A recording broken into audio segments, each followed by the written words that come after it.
ಆಗಿದೆ ಮಾತಾಜಿ. ಹಾ hand raise ಮಾಡಿದಾರೆ ನೋಡಿ ಪೋಸ್ಟ್ ಮಾಡ್ಲಿಕ್ಕೆ. ಸರಿ. ಹರಣಿಕಕ್ಕೇರಿ ಮಾತಾಜಿ. ಹರೇ ಕೃಷ್ಣ. ಹರಣಿಕಕ್ಕೇರಿ ಮಾತಾಜಿ. ಮಾತಾಜಿ ಈಗ ಇರ್ಲಿ, ನಾಳೆಗೆ ನಾವು ನೋಡೋಣ ಕ್ಲಾಸ್ಗೆ ಮತ್ತೆ ಇದ್ದಾಗ. ಅಲ್ಲ ಹೇಳ್ಬಿಡ್ತಿದ್ದವ್ರಿ ಅಂತ. ಎಲ್ಲಿ ಹೋದ್ರೇನು ಮಾತಾಜಿ?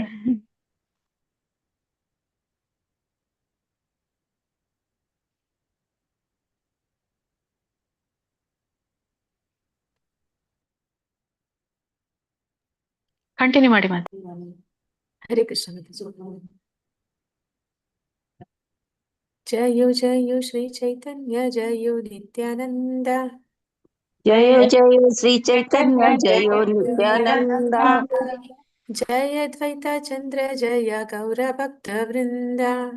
ಜಯ ದ್ವೈತ ಚಂದ್ರ ಜಯ ಗೌರ ಭಕ್ತ ವೃಂದ. ಜಯೋ ಜಯೋ ಶ್ರೀ ಚೈತನ್ಯ ಜಯೋ ನಿತ್ಯಾನಂದ. ಜಯ ಜಯ ಶ್ರೀ ಚೈತನ್ಯ ಜಯೋ ನಿತ್ಯಾನಂದ. ಜಯ ದ್ವೈತ ಚಂದ್ರ ಜಯ ಗೌರ ಭಕ್ತ ವೃಂದ. ಜಯ ದ್ವೈತ ಚಂದ್ರ ಜಯ ಗೌರ ಭಕ್ತ ವೃಂದ. ಜಯೋ ಜಯೋ ಶ್ರೀ ಚೈತನ್ಯ ಜಯೋ ನಿತ್ಯಾನಂದ. ಜಯ ಜಯೋ ಶ್ರೀ ಚೈತನ್ಯ ಜಯೋ ನಿತ್ಯಾನಂದ. ಜಯ ದ್ವೈತ ಚಂದ್ರ ಜಯ ಗೌರ ಭಕ್ತ ವೃಂದ. ಜಯ ದ್ವೈತ ಚಂದ್ರ ಜಯ ಗೌರ ಭಕ್ತ ವೃಂದ. ಓಂ ಅಜ್ಞಾನತಿಮಿರಾಂಧಸ್ಯ ಜ್ಞಾನಾಂಜನಶಲಾಕಯಾ ಚಕ್ಷುರುನ್ಮಿಲಿತಂ ಯೇನ ತಸ್ಮೈ ಶ್ರೀ ಗುರುವೇ ನಮಃ. ಶ್ರೀ ಚೈತನ್ಯಮನೋಭೀಷ್ಟಂ ಸ್ಥಾಪಿತಂ ಯೇನ ಭೂತಲೆ ಸ್ವಯಂ ರೂಪಃ ಕದಾ ಮಹ್ಯಂ ದದಾತಿ ಸ್ವಪದಾಂತಿಕಂ. ವಂದೇಹಂ ಶ್ರೀಗುರು ಶ್ರೀಯುತಪದಕಮಲಂ ಶ್ರೀಗುರೂನ್ ವೈಷ್ಣವಾಂಶ್ಚ ಶ್ರೀರೂಪಂ ಸಾಗ್ರಜಾತಂ ಸಹಗಣ ರಘುನಾಥಾನ್ವಿತಂ ತಂ ಸಜೀವಂ ಸಾದ್ವೈತಂ ಸಾವಧೂತಂ ಪರಿಜನಸಹಿತಂ ಕೃಷ್ಣ ಚೈತನ್ಯ ದೇವಂ ಶ್ರೀರಾಧಾ ಕೃಷ್ಣ ಪಾದಾನ್ ಸಹಗಣ ಲಲಿತಾ ಶ್ರೀ ವಿಶಾಖಾನ್ವಿತಾಂಶ. ಹೇ ಕೃಷ್ಣ ಕರುಣಾ ಸಿಂಧು ದೀನಬಂಧು ಜಗತ್ಪತಿ ಗೋಪೀಶ ಗೋಪಿಕಾ ಕಾಂತ ರಾಧಾಕಾಂತ ನಮೋಸ್ತುತೆ. ತಪ್ತ ಕಾಂಚನ ಗೌರಾಂಗಿ ರಾಧೆ ವೃಂದಾವನೇಶ್ವರಿ ವೃಷಭಾನುಸುತೆ ದೇವಿ ಪ್ರಣಮಾಮಿ ಹರಿಪ್ರಿಯೆ. ಪಾಂಚಾಕಲ್ಪತರುಶ್ಚ ಕೃಪಾ ಸಿಂಧುಭ್ಯ ಏವ ಚ ಪತಿತನಾಂ ಪಾವನೇಭ್ಯೋ ವೈಷ್ಣವೇಭ್ಯೋ ನಮೋ ನಮಃ. ನಮೋ ಓಂ ವಿಷ್ಣುಪಾದಾಯ ಕೃಷ್ಣಪ್ರೇಷ್ಠಾಯ ಭೂತಲೆ ಶ್ರೀಮತೆ ಭಕ್ತಿವೇದಾಂತ ಸ್ವಾಮಿನಿತಿ ನಾಮಿನೆ ನಮಸ್ತೆ ಸರಸ್ವತಿ ದೇವಿ ಗೌರವಾಣಿ ಪ್ರಚಾರಿಣಿ ನಿರ್ವಿಶೇಷ ಶೂನ್ಯವಾದಿ ಪಾಶ್ಚಾತ್ಯ ದೇಶತಾರಿಣಿ.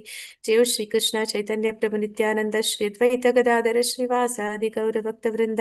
ಹರೇ ಕೃಷ್ಣ ಕೃಷ್ಣ ಕೃಷ್ಣ ಹರೇ ಹರೇ ಹರೇ ರಾಮ ರಾಮ ರಾಮ ಹರೇ ಹರೇ. ಹರೇ ಕೃಷ್ಣ. ಎಲ್ಲರಿಗೂ ಶ್ರೀ ಶ್ರೀ ರಾಧಾ ಗೋವಿಂದ ಮಂಗಳೂರು ಇಸ್ಕಾನ್ನಿಂದ ನಾಮನಿಷ್ಠ ಪ್ರಭುಗಳು ಆಯೋಜಿಸಿರುವ ಚೈತನ್ಯ ಚರಿತಾಮೃತದ ಓದುವ ತರಗತಿಗೆ ಎಲ್ಲರಿಗೂ ಸ್ವಾಗತ. ಹರೇ ಕೃಷ್ಣ. ಹರೇ ಕೃಷ್ಣ. ಹರೇ ಕೃಷ್ಣ ಮಾತಾಜಿ. ಹರೇ ಕೃಷ್ಣ. ಹರೇ ಕೃಷ್ಣ. ಹರೇ ಕೃಷ್ಣ. ಏನು ಡೌನ್ಲೋಡ್ ಏನೋ ಒಂದು ಕೇಳ್ತಾ ಉಂಟು ಪುನಃ.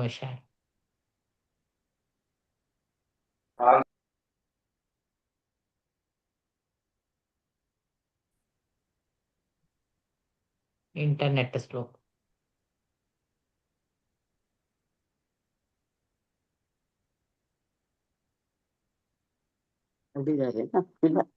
ಹರೇ ಕೃಷ್ಣ.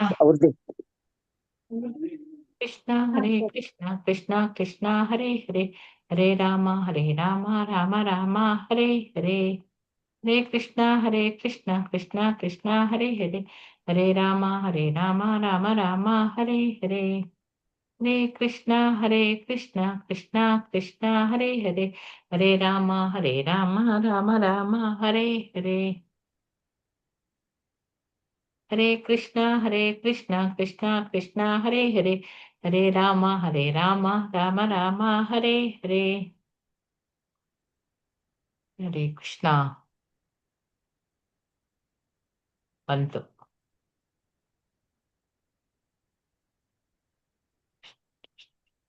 ಹರೇ ರಾಮ ರಾಮ ಹರೇ ಹರೇ 91.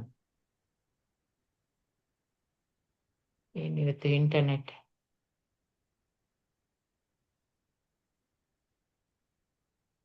ಹರೇ ಕೃಷ್ಣ.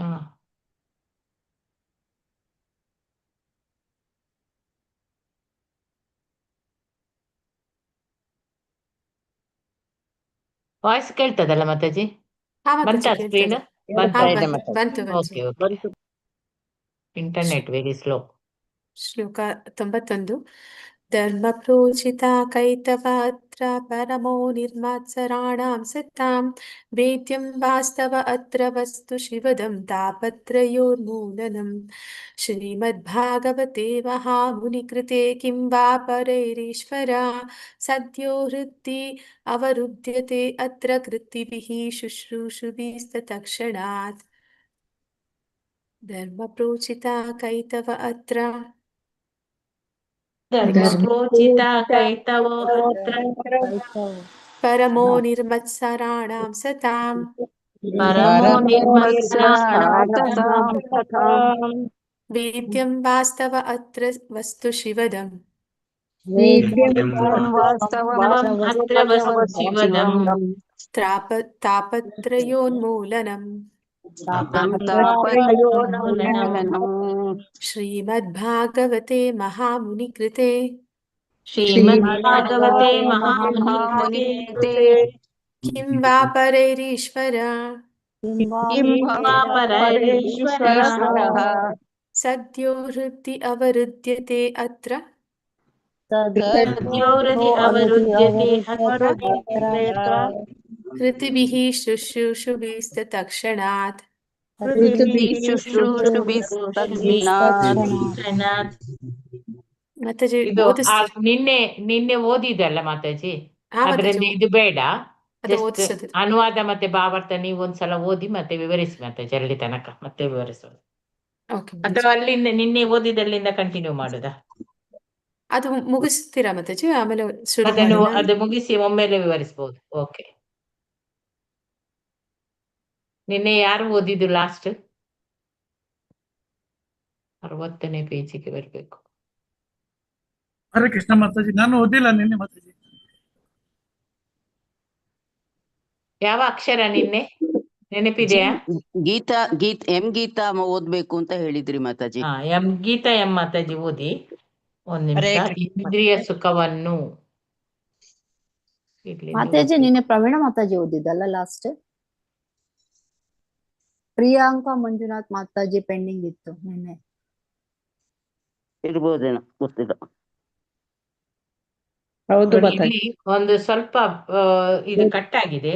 ಪ್ರವೀಣ ಮಾತಾಜಿ ಪ್ರವೀಣ ಮಾತಾಜಿಯ ಹೌದು ಮಾತಾಜಿ. ಇಂದ್ರಿಯ ಸುಖವನ್ನು ಅದು ಸ್ಥೂಲವಾಗಲಿ ಸೂಕ್ಷ್ಮವಾಗಲಿ ಆಧರಿಸಿದ ಯಾವುದೇ ಧಾರ್ಮಿಕತೆಯನ್ನು ಕಪಟ ಧರ್ಮವೆಂದು ಪರಿಗಣಿಸಬೇಕು, ಏಕೆಂದರೆ ಅದು ಆ ಧರ್ಮಾನುಯಾಯಿಗಳಿಗೆ. ಪ್ರವೀಣ ಮಾತಾಜಿ ಯಾರು ಓದ್ಲಿಕ್ಕೆ ಓದಿದ್ರು ನಿನ್ನೆ ಅವರು ಪ್ರವೀಣ. ಹಾಗಾದ್ರೆ ನೆಕ್ಸ್ಟ್ ಯಾರು? ಪಿ ಅಲ್ಲಿ ನೆಕ್ಸ್ಟ್ ಯಾರಿದ್ದಾರೆ ಮಾತಾಜಿ? ಕಾಣುದಿಲ್ಲ. ಪಾರ್ವತಮ್ಮ ಆಗಿದೆ, ಸರಿ. 27. ಪ್ರಿಯಾಂಕಾ ಮಾತಾಜಿ ಓದಿ. ಪ್ರಿಯಾಂಕಾ ಮಂಜುನಾಥ್ ಅವರು ಇಲ್ಲದಿದ್ರೆ ರಾಜು ಪ್ರಭುಜಿ ಓದಿ. ಎಸ್ ಮಾತಾಜಿ, ಓದ್ಲಿ ಮಾತಾಜಿ. ಓದ್ತೀನಿ ಮಾತಾಜಿ. ಓದಿ. ಧರ್ಮಾನುಯಾಯಿಗಳಿಗೆ ಶಾಶ್ವತವಾದ ಸುರಕ್ಷೆಯನ್ನು ನೀಡಲಾರದು. ಪ್ರೋಜಿತ ಅಲ್ಲಿಂದ ಓದಿ. ಪ್ರೋಜಿತ ಎಂಬ ಪದ ಮಹತ್ವಪೂರ್ಣವಾದುದು. ಪ್ರಾಯ ಎಂದರೆ ಸಂಪೂರ್ಣವಾದ ಮತ್ತು ಉಜಿತ ಎಂದರೆ ತಿರಸ್ಕೃತ ಎಂದರ್ಥ. ಕಾಮ್ಯ ಕರ್ಮಗಳು ಸ್ಥೂಲ ಇಂದ್ರಿಯಗಳನ್ನು ತೃಪ್ತಿಪಡಿಸುತ್ತವೆ. ಪರಬ್ರಹ್ಮನೊಡನೆ ಒಂದಾಗುವ ಸಲುವಾಗಿ ಪಡೆಯುವ ಆಧ್ಯಾತ್ಮಿಕ ಜ್ಞಾನ ಸೂಕ್ಷ್ಮ ಇಂದ್ರಿಯವನ್ನು ತೃಪ್ತಿಪಡಿಸುತ್ತದೆ. ಸ್ಥೂಲ ಮತ್ತು ಸೂಕ್ಷ್ಮ ಇಂದ್ರಿಯ ತೃಪ್ತಿಯನ್ನು ಆಧರಿಸಿದ ಇಂಥ ಕಪಟ ಧಾರ್ಮಿಕತೆಯನ್ನೆಲ್ಲ ಭಾಗವತ ಧರ್ಮವು, ಅಂದರೆ ಜೀವಿಯ ಶಾಶ್ವತವಾದ ದಿವ್ಯ ಧರ್ಮವು ಸಂಪೂರ್ಣವಾಗಿ ತಿರಸ್ಕರಿಸುತ್ತದೆ. ಭಾಗವತ ಧರ್ಮ ಅಥವಾ ಶ್ರೀಮದ್ ಭಾಗವತದಲ್ಲಿ ಹೇಳಿರುವ ಧಾರ್ಮಿಕ ತತ್ವ ಇರುವುದು ಕಪಟ ಧಾರ್ಮಿಕತೆಯ ಇಂದ್ರಿಯ ಸುಖಕ್ಕೆ ಸ್ವಲ್ಪವೂ ಬೆಲೆ ಕೊಡದ ಶ್ರೇಷ್ಠ ಮಹಾತ್ಮರಿಗಾಗಿ ಭಗವದ್ಗೀತೆಯ ತತ್ವಗಳನ್ನು ಭಾಗವತದಲ್ಲಿ ಇನ್ನೂ ಪ್ರೌಢವಾದ ರೀತಿಯಲ್ಲಿ ನಿರೂಪಿಸಲಾಗಿದೆ. ಕಾಮ್ಯ ಕರ್ಮಿಗಳು ಉಚ್ಛ್ರಾಯ ಹೊಂದ ಬಯಸುವವರು, ಅನುಭವ ವೈಕವಾದಿಗಳು ಮತ್ತು ಮೋಕ್ಷಾಕಾಂಕ್ಷಿಗಳ ಮೊಟ್ಟಮೊದಲ ಅಪೇಕ್ಷೆ ಎಂದರೆ ತಮ್ಮ ಐಹಿಕ ಸ್ಥಾನಮಾನವನ್ನು ಏರಿಸಿಕೊಳ್ಳುವುದು. ಆದರೆ ಭಕ್ತರಿಗೆ ಅಂತಹ ಸ್ವಾರ್ಥಪೂರಿತ ಆಸೆ ಆಕಾಂಕ್ಷೆಗಳಿಲ್ಲ. ಅವರು ಭಗವತ್ ಸೇವೆಯನ್ನು ಕೇವಲ ಭಗವಂತನ ತೃಪ್ತಿಗಾಗಿ ಮಾಡುತ್ತಾರೆ. ಅರ್ಜುನನು ಅಹಿಂಸಾವಾದಿಯಾಗಿ ಶ್ರದ್ಧಾಭಕ್ತಿಯುಳ್ಳವನಾಗಿ ತನ್ನ ಇಂದ್ರಿಯ ತೃಪ್ತಿಪಡಿಸಿಕೊಳ್ಳಲು ಮೊದಲಿಗೆ ಯುದ್ಧ ಮಾಡದಿರಲು ತೀರ್ಮಾನಿಸಿದನು. ಆದರೆ ಭಾಗವತ ಧರ್ಮದ ನೆಲೆಗೆ ಬಂದು ಕೊನೆಗೆ ಶ್ರೀಕೃಷ್ಣ ಪರಮಾತ್ಮನ ಇಚ್ಛೆಗೆ ಸಂಪೂರ್ಣವಾಗಿ ಶರಣಾದಾಗ ಅವನು ತನ್ನ ತೀರ್ಮಾನವನ್ನು ಬದಲಿಸಿ ಭಗವಂತನ ಇಚ್ಛೆಯಂತೆ ಭಗವಂತನ ತೃಪ್ತಿಗಾಗಿ ಯುದ್ಧ ಮಾಡಲು ಒಪ್ಪಿದನು. ಅನಂತರ ಅವನು ಹೇಳಿದನು, ನಷ್ಟೋ ಮೋಹಃ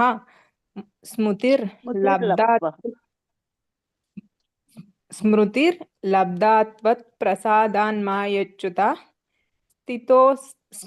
ಸ್ಥಿತೋಸ್ಮಿ ಗತ ಸಂದೇಹಃ ಕರಿಷ್ಯೇ ವಚನಂ ತವ. ಕೃಷ್ಣ, ಅಚ್ಯುತ, ನನ್ನ ಭ್ರಮೆಯೆಲ್ಲ ಈಗ ಹೋಯಿತು.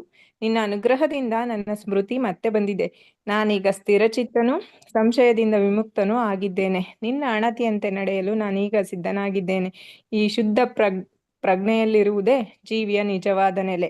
ಜೀವಿಯ ಈ ನಿರ್ಮಲವಾದ ಪರಿಶುದ್ಧವಾದ ಆಧ್ಯಾತ್ಮಿಕ ನೆಲೆಗೆ ಅಡ್ಡ ಬರುವ ಯಾವುದೇ ಧಾರ್ಮಿಕ ಪ್ರಕ್ರಿಯೆಯನ್ನು ಕಪಟ ಧಾರ್ಮಿಕತೆ ಎಂದು ಪರಿಗಣಿಸಬೇಕು. ಹರೇ ಕೃಷ್ಣ ಮಾತಾಜಿ, ಧನ್ಯವಾದಗಳು ಮಾತಾಜಿ. ರಾಜು ಪ್ರಭುಜಿ ಓದಿ. ಎಸ್ ಮಾತಾಜಿ, ಓದ್ತೀನಿ ಮಾತಾಜಿ. ನಿಜವಾದ ಧರ್ಮವೆಂದರೆ ಅಲ್ಲಿಂದಲ್ಲ ಮಾತಾಜಿ? ಹೌದೌದು. ನಿಜವಾದ ಧರ್ಮವೆಂದರೆ ಸ್ವಯಂ ಪ್ರೇರಿತ ಪ್ರೇಮಪೂರ್ಣ ಭಕ್ತಿ ಸೇವೆ. ಭಗವಂತನೊಡನೆ ಜೀವಿಯ ಈ ಭಕ್ತಿ ಸೇವಾ ಸಂಬಂಧವು ನಿತ್ಯವಾದ ಸಂಬಂಧ. ಭಗವಂತನನ್ನು ವಸ್ತು ಎಂದು, ಜೀವಿಗಳನ್ನು ವಾಸ್ತವಗಳು ಎಂದು ಹೇಳಲಾಗಿದೆ.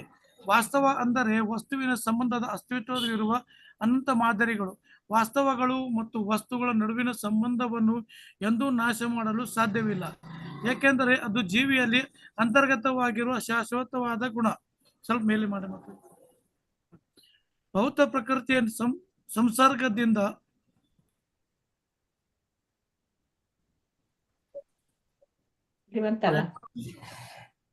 ಜೀವಿಗಳಲ್ಲಿ ಭೌತ ಪ್ರಕೃತಿಯ ಸಂಸರ್ಗ ಜೀವಿಗಳಲ್ಲಿ ಭವರೋಗದ ಕುರುಹುಗಳು ಕಾಣಿಸಿಕೊಳ್ಳುತ್ತವೆ. ಈ ಭವರೋಗವನ್ನು ವಾಸಿ ಮಾಡುವುದು ಮಾನವ ಜನ್ಮದ ಪರಮ ಗುರಿ. ಈ ರೋಗವನ್ನು ವಾಸಿ ಮಾಡುವ ಪ್ರಕ್ರಿಯೆಯನ್ನು ಭಾಗವತ್ ಧರ್ಮ ಅಥವಾ ಸನಾತನ ಧರ್ಮ, ನಿಜವಾದ ಧರ್ಮ ಎಂದು ಕರೆಯುತ್ತಾರೆ. ಇದನ್ನು ಶ್ರೀಮದ್ ಭಾಗವತದ ಪುಟಗಳಲ್ಲಿ ವಿವರಿಸಲಾಗಿದೆ. ಆದ್ದರಿಂದ ಹಿಂದಿನ ಜನ್ಮಗಳಲ್ಲಿ ಮಾಡಿದ ಪುಣ್ಯ ಕಾರ್ಯಗಳಿಂದಾಗಿ ಯಾವನು ಶ್ರೀಮದ್ ಭಾಗವತದ ಶ್ರವಣ ಮಾಡಲು ಕಾತರನಾಗಿರುವನೋ ಅವನು ತನ್ನ ಹೃದಯದೊಳಗೆ ಭಗವಂತನು ಇದ್ದಾನೆಂಬುದನ್ನು ಮನಗಂಡು ತನ್ನ ಜೀವನವನ್ನು ಸಾರ್ಥಕ ಮಾಡಿಕೊಳ್ಳುತ್ತಾನೆ. ಹರೇ ಕೃಷ್ಣ ಮಾತಾಜಿ. ಹರೇ ಕೃಷ್ಣ, ಧನ್ಯವಾದ ಮಾತಾಜಿ. ಇಲ್ಲ